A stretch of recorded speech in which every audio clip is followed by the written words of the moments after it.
Well, Congress has begun a debate on the Deferred Action for Childhood Arrivals. That's DACA or Dreamers. You may not have realized that Congress was allowed to debate things. The Constitution, of course, decrees that, quote, Congress shall gather to investigate people investigating other people who are investigating the investigations by Congress, which will then be investigated, unquote. But sure, if you want to debate stuff now and then or pass a law or something, knock yourself out.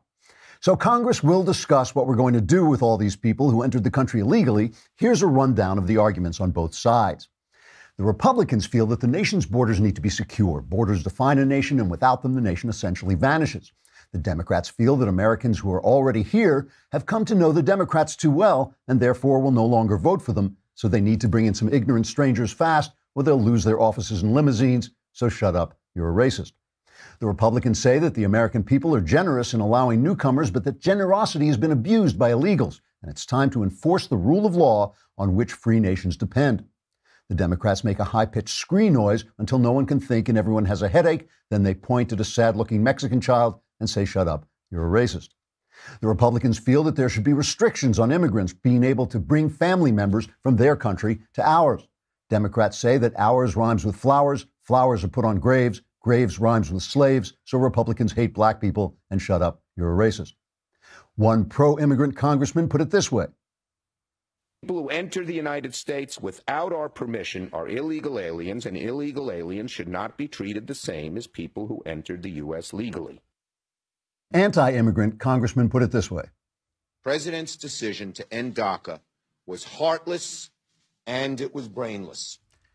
When Chuck Schumer found out that both congressmen were in fact himself, he demanded an investigation, and Congress got back to its usual business. Trigger warning, I'm Andrew Klavan, and this is The Andrew Klavan Show. I feel hunky-dunky, life is tickety-boo. Birds are winging, also singing hunky-dunky-doo. Ship-shaped, tipsy-topsy, the world is zippity-zing. It's a wonderful day, hurrah, hooray! It makes me want to sing. Oh, hurrah, hooray! Oh, hooray, hurrah!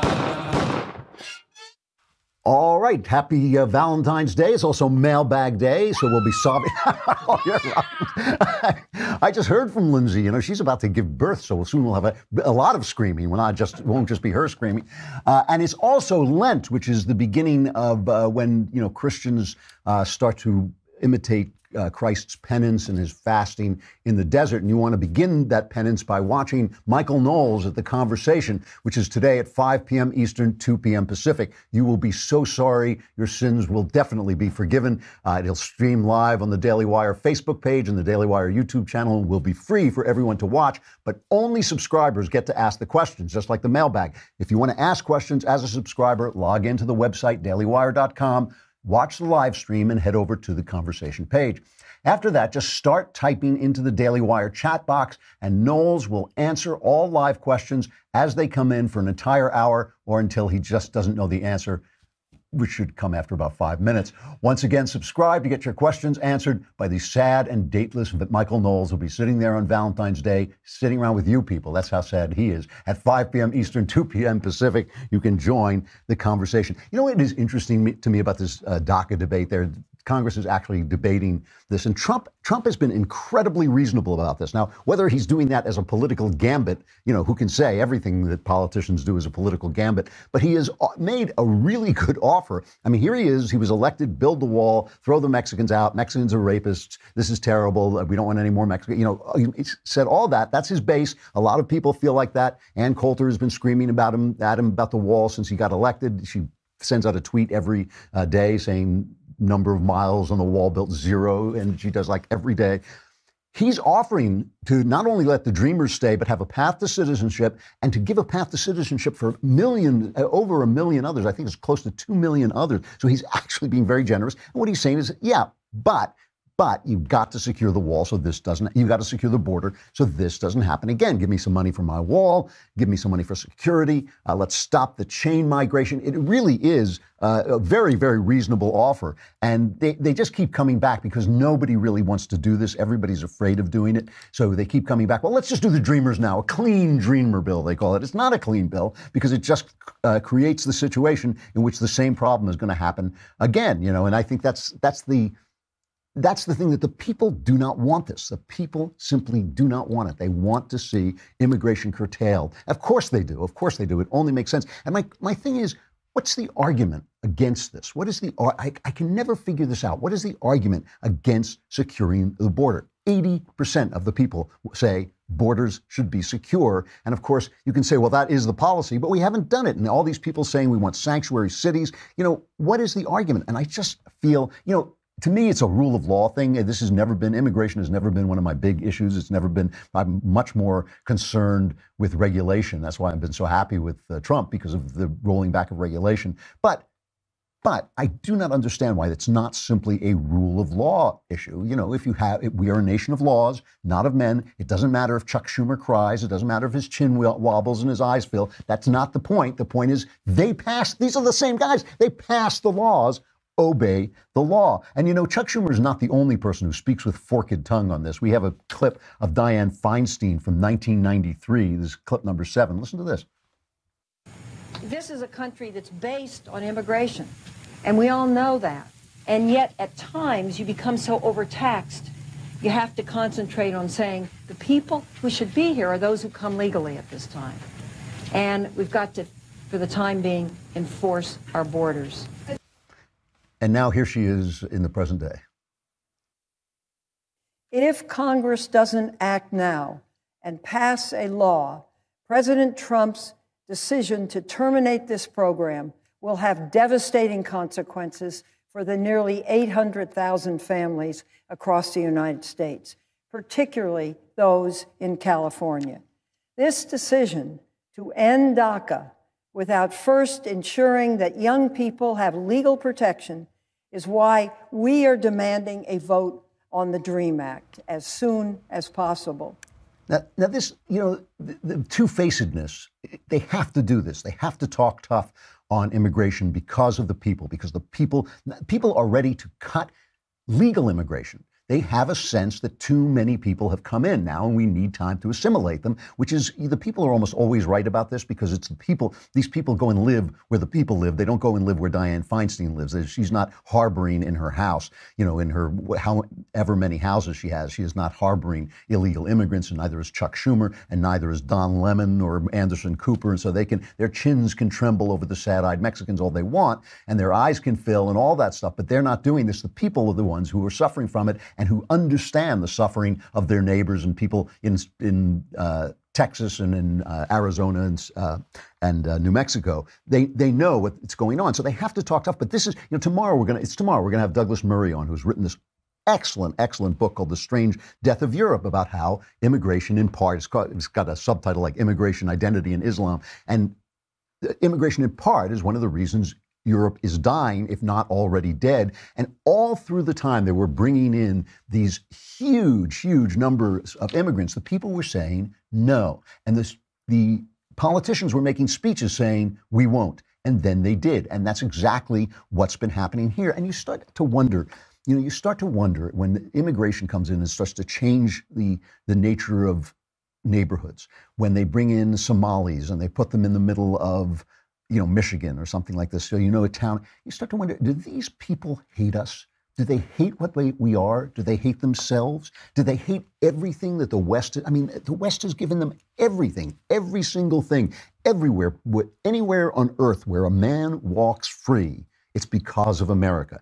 If it wasn't killing off the Nazis, it was destroying the Soviet Union. And they always say, well, it was Gorbachev. It wasn't Gorbachev. Gorbachev did everything he could to keep the Soviet Union alive. They're lying about that. It was Reagan. It was the Pope. It was the West. It was Maggie Thatcher. It was the West that brought the Soviet Union down. Every single human being who walks in political freedom does so either because we freed them or we protect their freedom or we keep them free.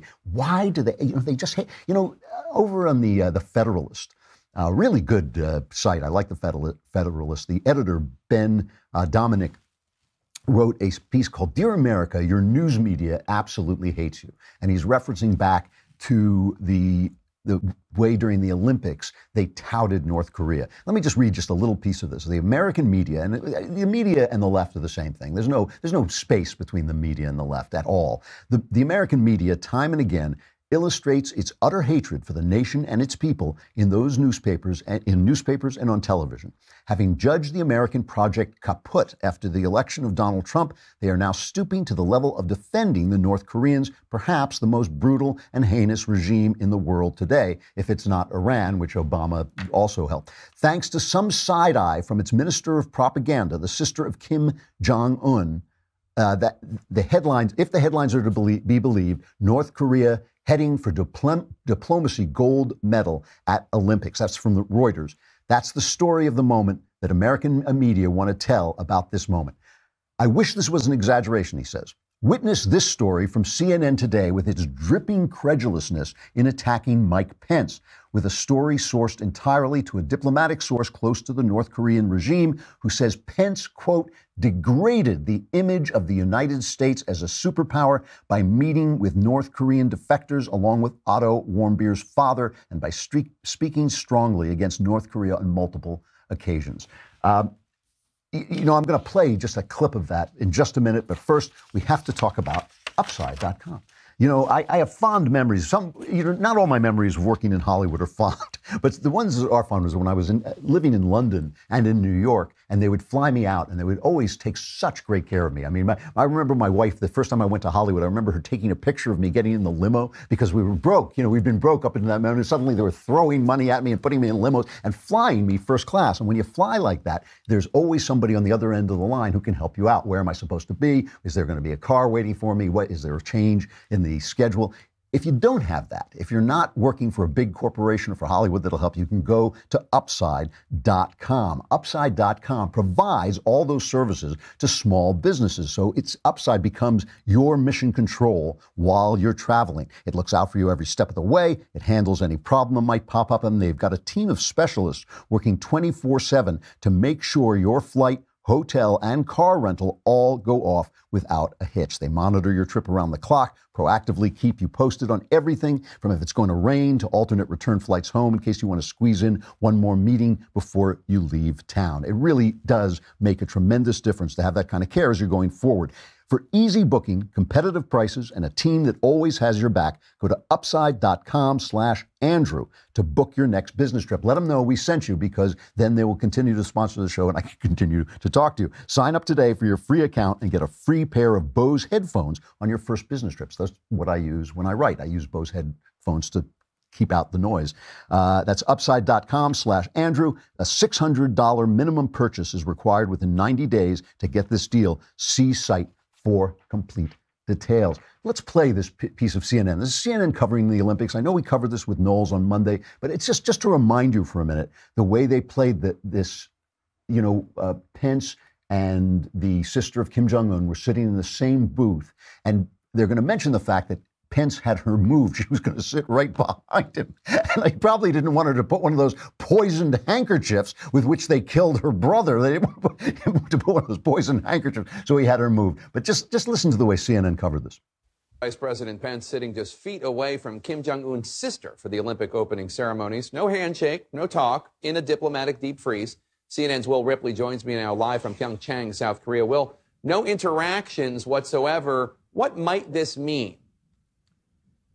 Well, clearly this was an attempt by the United States and the vice president not to give any more legitimacy to the North Korean regime than the mere fact that they were sitting so closely together already did. So the vice president actually switched seats to sit farther away from Kim Yo-jong and Kim Yong-nam. Kim Yo-jong, the sister of the North Korean leader Kim Jong-un, and Kim Yong-jan, the ceremonial head of state. There was no handshaking whatsoever. When the unified Korean delegation came in March, Vice President Pence notably stayed sitting. He did not stand up.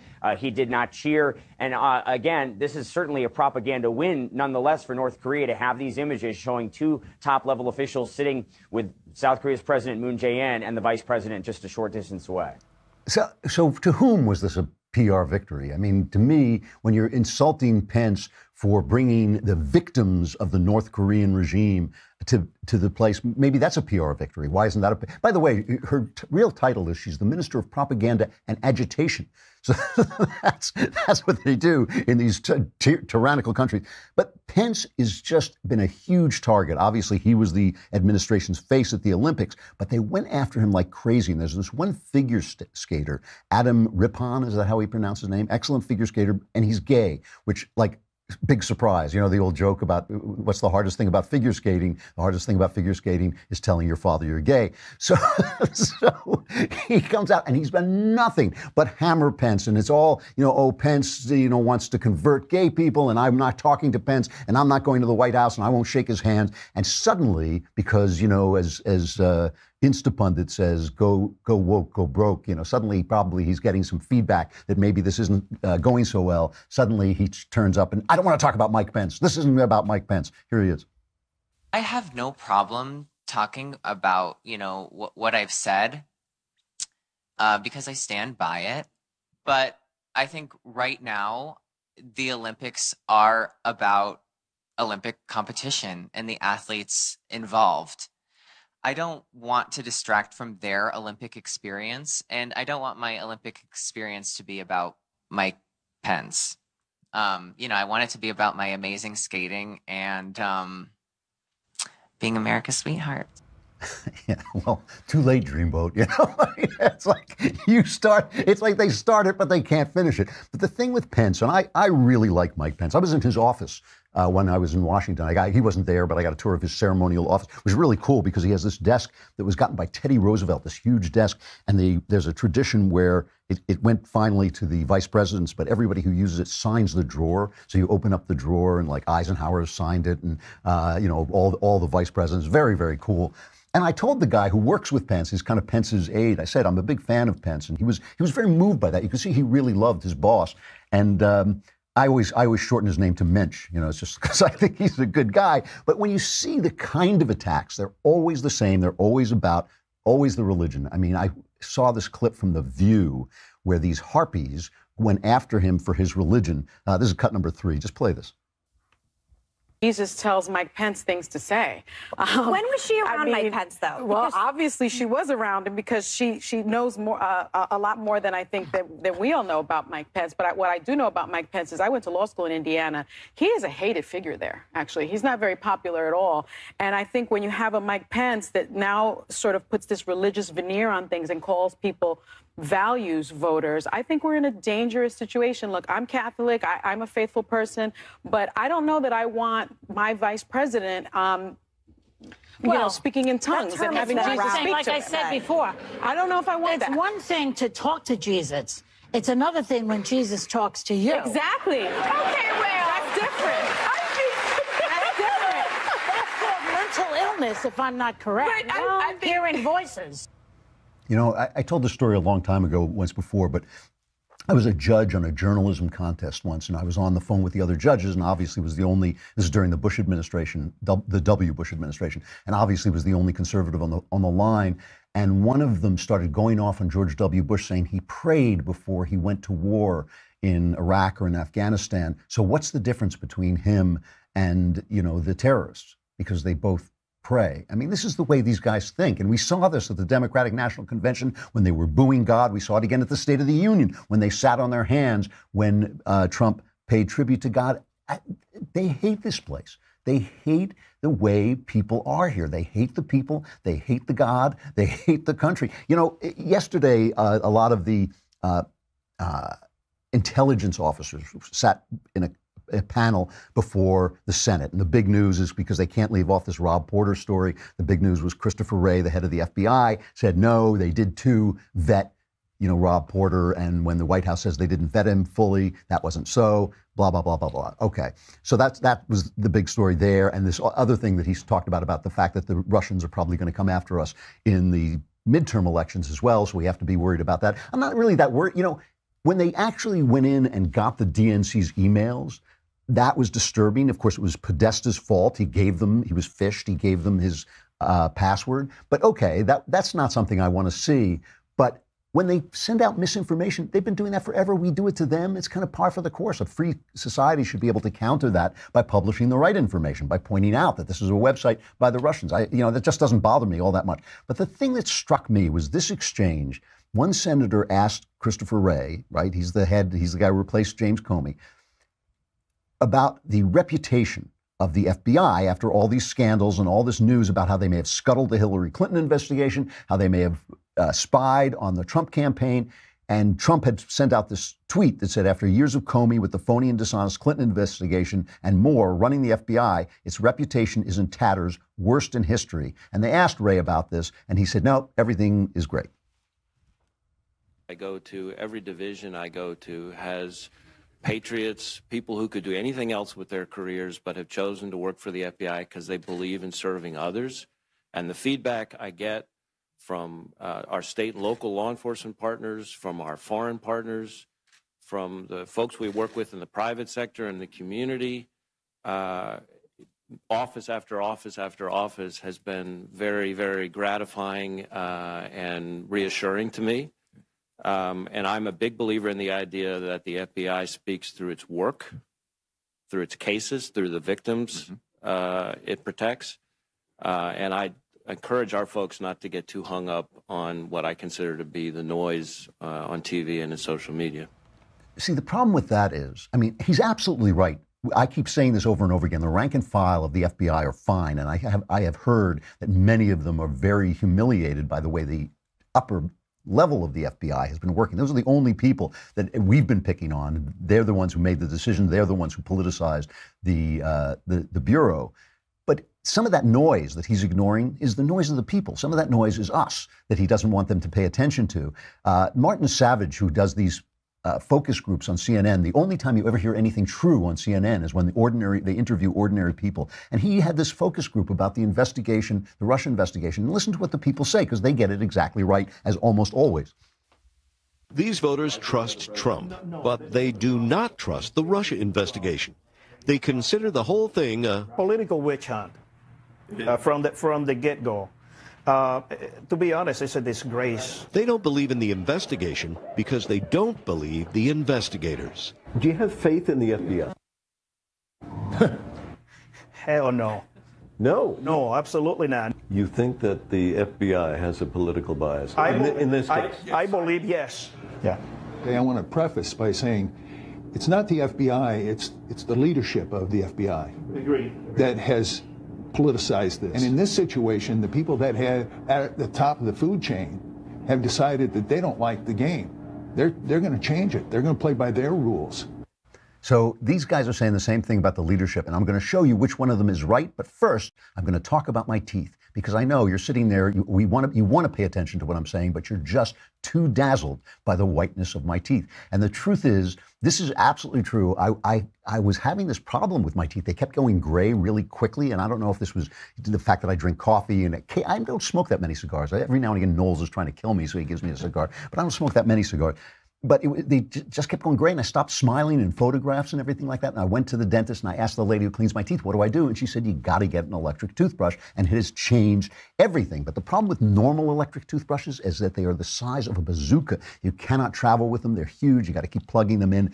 Quip has this beautiful, narrow, thin, battery-powered electric toothbrush that is so stylish and so easy to carry around and just easier to use altogether. And it does that thing where they've got the amount of vibrations that you're supposed to have. It packs just the right amount of vibrations into this slim design. It also comes with a mount that suctions right to your mirror and unsticks to use as a cover for hygienic travel anywhere, whether it's going in your gym bag or carry-on, or you're just taking it whenever you travel.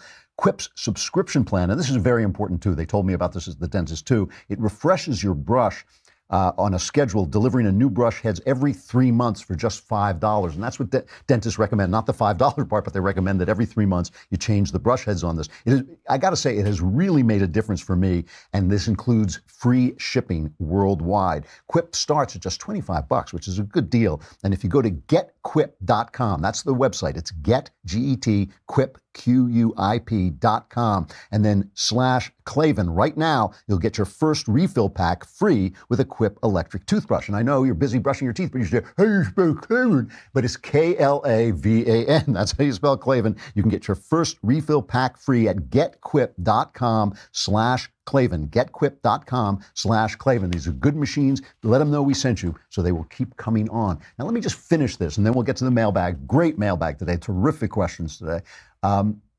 Cheryl Atkinson, one of our favorite reporters, like one of the last journalists in America, she published a list of the people who have been, let's say, relocated at the FBI. So if there's no problem at the FBI, if Christopher Wray is telling the truth and the people at CNN have it wrong, there's no problem, nothing. Why have all these people been reassigned? Let me just read you Cheryl Atkinson's list. David Loffman abruptly quit. Loffman was Deputy Assistant Attorney General in charge of counterintelligence, cybersecurity, counterespionage, and export controls. As the Washington Post put it, Loffman had a key role in the Justice Department's investigation of Hillary Clinton and Russian interference in the 2016 presidential election. He was one of the justice officials who interviewed Hillary Clinton about her email use. Loffman suddenly quit his job last Wednesday, citing personal reasons. Andrew McCabe, he abruptly quit. McCabe was obviously the number 2 at the FBI. He had been planning to leave, but unexpectedly resigned on January 29th. McCabe was one of the officials who signed off on the controversial FISA warrants for Carter Page, a warrant based largely on the tainted Clinton-financed Trump dossier. It turns out that McCabe has been the focus of the Justice Department Inspector General's investigation into how the FBI handled the Clinton email scandal. In late January, it came to light that for 3 weeks, he'd apparently sat on information about piles of Hillary Clinton's emails showing up on the laptop of Anthony Weiner. James Baker, he was reassigned. The FBI's general counsel was reassigned in late December amid an investigation by House Republicans into whether he was in contact with David Corn, a reporter for the leftist Mother Jones magazine, about the Trump dossier. Peter Strzok, we know about him, the lover boy. He was removed from the Mueller investigation after they found his emails to his girlfriend. Bruce Orr was demoted. Orr had been associate, this is some list. He had been associate deputy attorney general at Justice, a top-level position, and was director of the Organized Crime Drug Enforcement Task Forces.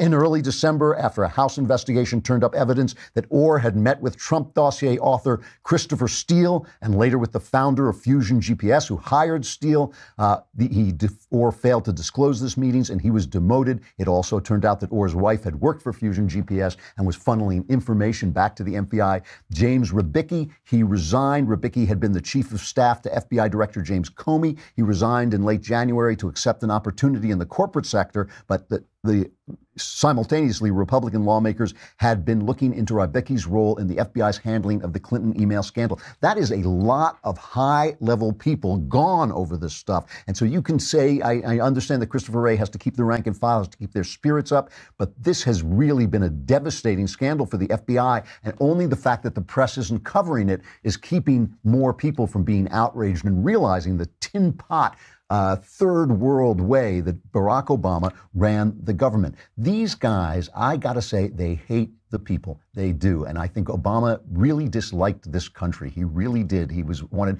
to fundamentally transform the country. Do you say that to your wife? Oh, honey, I love you, but now I'm going to fundamentally transform it. When you fundamentally transform, you kind of want to keep it the same way. You might want to, improve it a little bit. But when you love something, you want to keep it the same way. I got to say, it's no wonder they're so desperate to bring in all these new immigrants. I think what they really want to do is ship us, who are already here, out. I think they want to change the country entirely. All right, we got the mailbag coming up, but I got to say goodbye to Facebook and YouTube. Come on over to thedailywire.com. Subscribe. Don't be such a cheapskate. It's a lousy $10 a month. You can be in the mailbag or ask questions. You don't have to actually get in the mailbag, but you can ask questions in the mailbag for a lousy $100. You get a year subscription and the Leftist Tears Tumblr mailbag coming right up.